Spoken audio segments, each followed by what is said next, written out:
हाँ, यहाँ पे हम लोग एक पदीय, द्विपदीय और तीन त्रिपदीय, एक पद में एक ही पद आएगा। जैसे मान लीजिए 3x आया, 4y आया, कुछ भी ऐसा हुआ तो एक पद हो जाएगा। और द्विपद में क्या होगा, दो पद होना चाहिए। जैसे मान लेते हैं 3x + 2, ये दो पद हो गया। त्रिपदीय में क्या आएगा, जैसे मान लेते हैं y² + 2x + 1, अगर ऐसा होता है तो ये क्या हो गया, तीन पद हो गया। अभी हम लोग एक चर वाला, चर में मतलब ये चर में क्या क्या आ जाएगा, x ले सकते हैं, y ले सकते हैं, a b c, कुछ भी हम लोग ये चर ले सकते हैं, जिसको हम लोग अज्ञात राशि बोलते हैं। और हम लोग क्या कर सकते हैं, ये बाइनोमियल ट्रायमियल को इस तरह से हम लोग लिख सकते हैं। ये व्यंजक हो गया। अब हम लोग आ रहे हैं समीकरण में। समीकरण में हम लोग समीकरण को जानेंगे एक रैखिक समीकरण। रैखिक समीकरण क्या होता है, जब चर और अचर के साथ left hand side right hand side के बराबर होता है, तब हम इस एक्सप्रेशन को क्या बोलेंगे, इस एक्सप्रेशन को बोलेंगे रैखिक समीकरण, लीनियर इक्वेशन बोलेंगे। इसको क्या बोलेंगे, लीनियर इक्वेशन। इसमें एक चर होगा और घात भी एक होगा। घात अब क्या हो गया, पावर। जैसे मान लीजिए यहाँ पे हम छोटा सा बताते हैं x², तो इसमें पावर 2 हो गया। x³ इसमें पावर 3 हो गया, घात 3 हो गया। तो एक घात वाला पावर क्या होना चाहिए, एक होना चाहिए, और इसका एक चर भी एक होना चाहिए। तब ये कैसा क्या कहलाएगा, रैखिक समीकरण, लीनियर इक्वेशन जिसको बोलते हैं। द्विघात में क्या हो जाएगा, जैसे x² + 2x + 1 = 0 मान लेते हैं, तो ये द्विघात समीकरण होगा। समीकरण में इक्वल टू कुछ देना आपको ज़रूरी है, क्योंकि इसका ये समीकरण को एक तराजू समझेंगे। तराजू में एक साइड कुछ देंगे तो दूसरा साइड दे के उसको इक्वल करना ज़रूरी है। एक चीज़ और जानेंगे हम लोग समीकरण के बारे में। हम लोग द्विघात समीकरण, त्रिघात समीकरण अभी नहीं पढ़ेंगे, अभी सिर्फ समीकरण के बारे में पढ़ेंगे, वो भी लीनियर समीकरण, मतलब रैखिक समीकरण के बारे में पढ़ेंगे। हम लोग क्या जानेंगे कि कोई भी समीकरण है, यहाँ पे जैसा समीकरण है 2x - 7 = 15 है। यहाँ पे आप लोग हमेशा ध्यान रखिएगा, कभी भी समीकरण को हम लोग क्या कर सकते हैं, गणितीय संक्रिया, मतलब अगर हम तराजू के इस साइड में अगर कोई संख्या से प्लस करते हैं तो इस साइड में भी उसी संख्या से हमको प्लस करना पड़ेगा। तराजू जैसे बराबर रहता है, यहाँ कुछ डालेंगे फिर यहाँ कुछ डालेंगे, उसी तरह से बराबर करते रहना होगा। तो हम लोग समीकरण, रैखिक समीकरण में भी हम लोग क्या करेंगे, दोनों साइड में गणितीय संक्रिया प्लस माइनस डिवाइड और इनटू, ये सारा चीज़ अगर इधर करेंगे, जितना नंबर से इधर करेंगे उतना ही हमको उधर करना ज़रूरी है।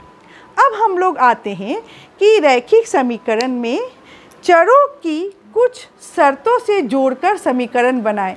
हम लोग क्लास 6 में पढ़े हैं, व्यंजक बनाए थे, उसी चर के शर्त के द्वारा हम लोग व्यंजक तैयार किए थे। अब हम लोग समीकरण तैयार करेंगे। जैसे एक संख्या के 5 गुने में से 10 जोड़ने पर 30 मिलता है। जैसे मान लेते हैं हम लोग वो संख्या x है। क्या है, x है। x में 5 गुना, मतलब x × 5 में 10 जोड़ने पे 10 जोड़ दिए हम लोग, 30 मिलता है, बराबर 30। ये एक हमारा क्या आ गया, समीकरण आ गया। ये हम लोग कैसे निकाले, चर के शर्तों को देखकर हम लोग समीकरण बनाए। इसको हम लोग भाषा को हम लोग मैथमेटिकली इसको लिखे। अब हम लोग इसके बाद हम लोग आएंगे समीकरण को हल कैसे करेंगे, या समीकरण के हल कैसे किया जाएगा। अब हम लोग समीकरण को हल करना सीखेंगे। यहाँ पे एक रैखिक समीकरण 2x - 7 = 15, हम आप लोगों को समीकरण हल करना सिखाएंगे। हम लोग देखेंगे, सबसे पहले समीकरण को देखेंगे। देखने के बाद क्या पता चल रहा है कि यहाँ पे चर है, कांस्टेंट टर्म भी है और यहाँ पे वेरिएबल टर्म भी है। तो हम लोग सबसे पहले हल करने के लिए वेरिएबल्स को एक जगह करेंगे और हम लोग क्या करते हैं, और जो भी कांस्टेंट टर्म है उसको एक जगह करते हैं। अज्ञात राशि को निकालने के लिए हमेशा लेफ़्ट हैंड साइड में बायां पक्ष में हम लोग उसको रखेंगे। हम लोग एक्चुअली समीकरण हल करने के लिए इसके पहले बता चुके हैं कि अगर लेफ़्ट हैंड साइड में जितना हम प्लस करेंगे माइनस करेंगे तो राइट हैंड में भी उतना करना होगा। ये मेरा समीकरण है, ये एक्सप्रेशन है। हम लोग क्या करेंगे, यहाँ पे -7 है, इसको हटाने के लिए हम क्या कर सकते हैं, +7 कर सकते हैं। यहाँ पे हमारा क्या है, यहाँ चर है और इधर अचर है। तो हमारा इधर अचर तो है ही, इधर चर के साथ जो अचर है उसको हटाते हैं। तो -7 है तो हम लोग क्या करेंगे, इसमें +7 डालेंगे। तो फिर यहाँ पे भी हम लोग +7 डालेंगे। तो हमारा ये जो समीकरण में कोई फ़र्क नहीं पड़ेगा क्योंकि हम लोग ये जानते हैं। अब हम लोग क्या करेंगे, 2x 7 में 7 चला गया, 0 हो गया, और 15 + 7 कितना हो गया, 22 हो गया।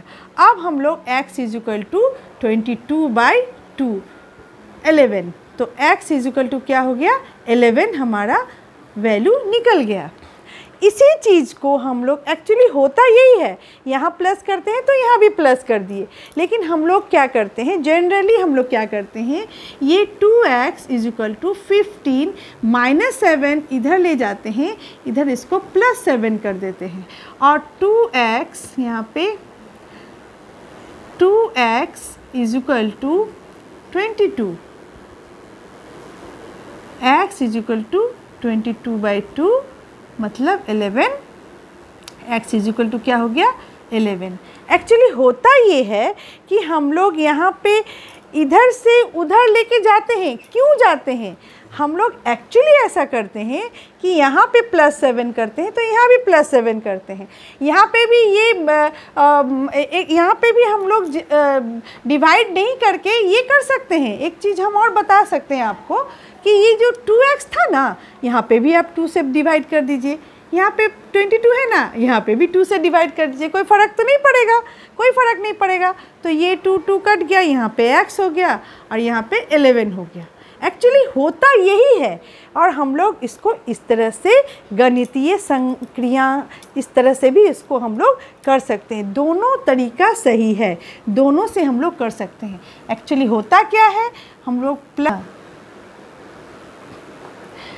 समीकरण ये जो 2x + 7 = 15, ये टाइप से हमको करने के लिए हम लोग ये ध्यान रखेंगे कि अगर चिन्ह यहाँ प्लस होता है तो इधर माइनस हो जाएगा, ये माइनस होता है तो इधर प्लस हो जाएगा, और इधर अगर गुना होता है तो इधर भागा हो जाएगा, और इधर अगर भागा होता है तो इधर क्या हो जाएगा, गुना हो जाएगा। और एक चीज़ हम लोग हमेशा याद रखिएगा, अगर यहाँ पे रूट है तो ये इधर आके यहाँ पे अगर स्क्वायर है तो क्या हो जाएगा, यहाँ पे रूट आ जाएगा। हाँ, और अगर इसका मतलब समझ रहे हैं, ये 2 है तो इसका पावर 1/2 हो जाएगा। उसी तरह अगर 3 पावर है तो इधर 1/3 हो जाएगा, ये क्यूब रूट में बदल जाएगा। ये हमेशा याद रखिएगा। अगर इस टाइप से अगर आप समीकरण को हल करते हैं तो आप इस चीज़ को हमेशा ध्यान में रखिएगा, और अगले वीडियो में हम आपको हल करना सिखाएंगे। एक मिनट रखो।